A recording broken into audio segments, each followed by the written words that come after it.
مومنین کرام السلام علیکم ورحمۃ اللہ وبرکاتہ۔ آپ تمامی حضرات کی خدمت میں عید الفطر کے موقع پر مبارکباد پیش کرتے ہیں۔ آپ کی خدمت میں، تمام عالم اسلام کی خدمت میں اور اپنے تمام اہل وطن کی خدمت میں، اور پروردگار سے اس مبارک موقع پہ اور اس بابرکت دن پہ دعا کرتے ہیں کہ پروردگار اس ملک میں اتحاد، امن، امنیت اور امان کو قائم اور دائم فرما، اور وہ تمام طریقے کے لوگ جو شرپسند ہیں، شرپسند عناصر ہیں، جو اتحاد کو چوٹ پہنچانا چاہتے ہیں، جو امن و امان کو اور امنیت ملک کو خطرے میں ڈالنا چاہتے ہیں، ان سب کو نیست و نابود فرما۔ یہ بہترین موقع جسے ہم اور آپ عید الفطر کے نام سے جانتے ہیں، اس کی خوبصورتی اسی مجمع سے لگائی جا سکتی ہے کہ یہ کتنا عظیم اور اہم تہوار ہے، فیسٹیول ہے اور ایونٹ ہے۔ یہ ہے اس کی خوبصورتی، یہ ہے اسلام کی خوبصورتی، یہ ہے ایک ایسے کلچر کی خوبصورتی کہ جس کلچر کی بنیاد حق، حقیقت اور حقانیت پہ ہے۔ یہ فیسٹیول، یہ تہوار، یہ ایونٹ اور آج کا دن ہمیں سب سے پہلی چیز جس چیز کی طرف بلاتا ہے وہ یہ ہے کہ جب کسی کام کے لیے نکلو تو مل کے نکلو۔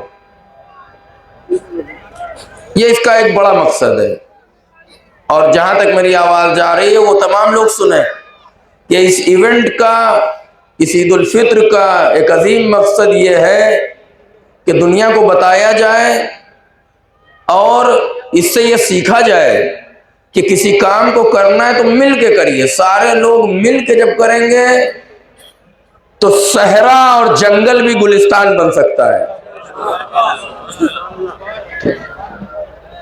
اور یہی ہمارا پیغام ہے آج کا۔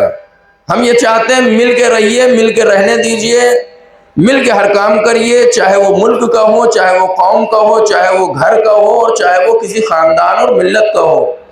جہاں مل کے کام ہوگا وہاں ترقی ہوگی، جہاں مل کے کام ہوگا وہاں امن و امنیت ہوگی، جہاں مل کے کام ہوگا وہاں محبتیں ہوں گی، جہاں مل کے کام ہوگا وہاں الفتیں ہوں گی، جہاں مل کے کام کیا جائے گا وہاں گلے لگانے کا من کرے گا، گلے کاٹنے کا من نہیں کرے گا۔ ہم کھلی ہوئی دعوت دیتے تمام طریقے کے مکاتب فکر، جتنے بھی کلچر ہیں، جتنے بھی دھرم ہیں، جتنے بھی مذاہب ہیں اس دنیا میں پائے جاتے ہیں، ہم ان سب کو دعوت دیتے ہیں مل کے کام کرنے کے لیے۔ اب دو چار لوگ تو ہر جگہ برے پائے جاتے ہیں، دو چار شرپسند عناصر ہر جگہ پائے جاتے ہیں۔ داعش کو دیکھ کے اسلام کی تصویر نہیں بنانی چاہیے، القاعدہ کو دیکھ کے اسلام کی تصویر نہیں بنانی چاہیے، طالبان کو دیکھ کے اسلام کی تصویر نہیں بنانی چاہیے، IS کو دیکھ کے اسلام کو نہیں سمجھنا چاہیے۔ اسلام کو سمجھنا ہے تو اسلام کو سمجھنے کے لیے رسول خدا کو دیکھو، علی کو دیکھو، حسن کو دیکھو، حسین کو دیکھو۔ اور اگر کوئی یہ کہے کہ یہ تو بڑی پرانی شخصیتیں ہو گئی، ہمارے سامنے نہیں ہے، تو میری گزارش ہے اسلام کو اگر سمجھنا ہے اور اسلام کی حقیقی تصویر تک پہنچنا ہے اور اسلام کی حقیقت کو سمجھنا ہے تو ٹھیک ہے، اگر ان تک نہیں پہنچ سکتے ہو تب بھی نہ داعش کو دیکھنے کی ضرورت ہے، نہ القاعدہ کو دیکھنے کی ضرورت ہے، نہ جبہت النصرہ کو دیکھنا ہے تو خمینی کو دیکھو، خامنائی کو دیکھو، سیستانی کو دیکھو، ہمارے مراجع کرام کو دیکھو، علماء کرام کو دیکھو، سید حسن نصر اللہ کو دیکھو، شہید قاسم سلیمان، ان کو دیکھو گے تو اسلام سمجھ میں آئے گا، اور اگر وہاں جاؤ گے تو فساد تو سمجھ میں آئے گا، اسلام سمجھ میں نہیں آئے گا۔ ایک صلوات پڑھ لیں محمد و آل محمد۔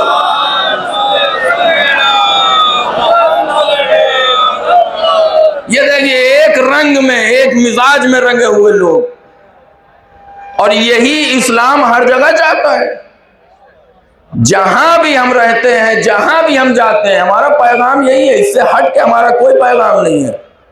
چاہے وہ عزاداری کے جلوس ہوں، محرم کے ہمارے پروگرام ہوں، عید کا تہوار ہو، بقرعید کا تہوار ہو، رمضان المبارک کا ایونٹ ہو، فیسٹیول ہو، ہر جگہ لوگوں کو کھلانا، لوگوں کو بلانا، اپنے ساتھ بٹھانا، انہیں افطار کی دعوت دینا، عید میں گلے سے لگانا، ہمارا یہی جو ہے وہ کلچر ہے، یہی ہمارا مزاج ہے، نہ یہ کبھی بدلا تھا نہ یہ کبھی بدلے گا۔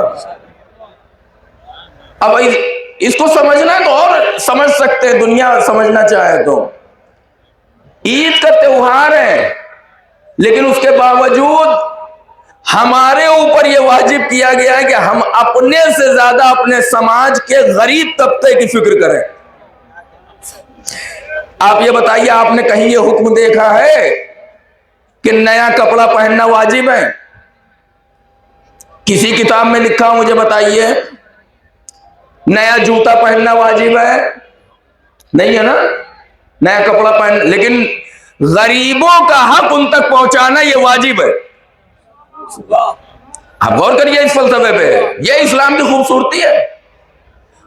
کپڑا خریدنا واجب نہیں ہے، جوتا خریدنا واجب نہیں ہے، کپڑے سلوانا واجب نہیں ہے، لیکن غریب کا حق دینا جو کل رات چاند دیکھنے کے بعد سے واجب ہو گیا تھا، وہ ابھی بھی واجب ہے۔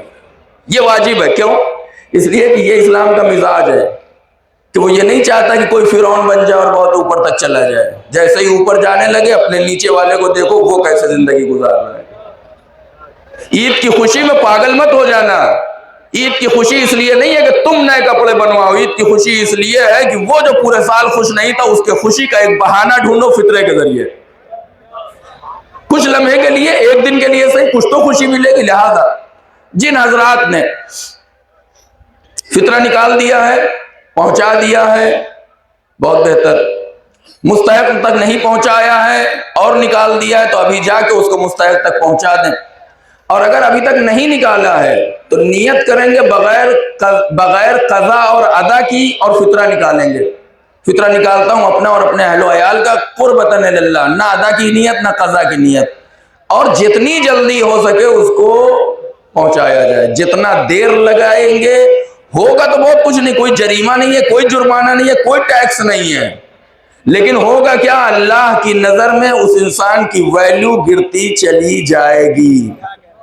جو اللہ کے حکم کو صحیح طریقے سے فالو نہیں کر سکتا ہے اس کی اللہ کے ہاں کوئی اہمیت نہیں ہے۔ ایک بات پہلے بھی بتائی تھی، پھر بتا رہا ہوں، فطرہ صرف اور صرف حق ہے سماج میں زندگی گزارنے والے ضرورت مند اور فقیر افراد کا، جو اپنے اور اپنے اہل و عیال کا سال بھر کا خرچہ نہیں چلا سکتے ہیں، اور یہ ہماری ذمہ داری ہے کہ ہم ان کی کچھ، ویسے تو جتنی مدد کرنا چاہیں آپ کر سکتے ہیں اور کرنا بھی چاہیے، لیکن یہ واجب ہے کہ کچھ حد تک آپ کو یہاں پہ آ کے مدد کرنی ہے۔ کس طریقے سے؟ فطرے کے ذریعے سے 3 کلو گیہوں یا 3 کلو چاول یا اس کی قیمت کے برابر رقم نکال کے مستحق کو پہنچایا جائے، جس کی طرف قرآن مجید میں ارشاد ہو رہا ہے، قد افلح من زکاہا، جس نے زکوٰۃ ادا کری وہ کامیاب ہو گیا، وَذَكَرَ اسْمَ رَبِّهِ فَصَلَّى، اور پھر اس نے اللہ کا ذکر کیا اور نماز پڑھی،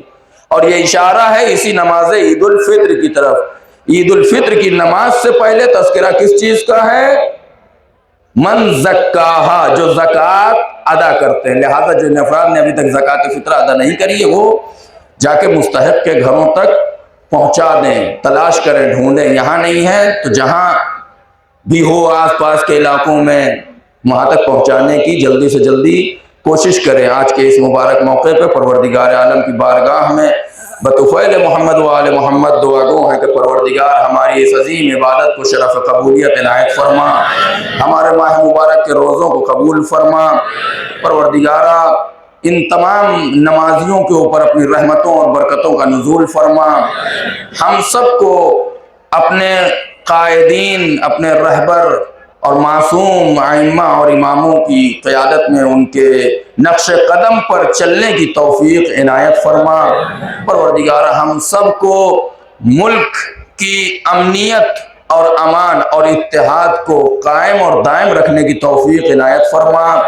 پروردگارہ ہمارے آخری امام کے ظہور میں تعجیل فرما، ہم سب کو ان کے اعوان و انصار میں شمار فرما۔ بسم اللہ الرحمن الرحیم والعصر ان الانسان لفی خسر الا الذین آمنوا وعملوا الصالحات وتواصوا بالحق وتواصوا بالصبر۔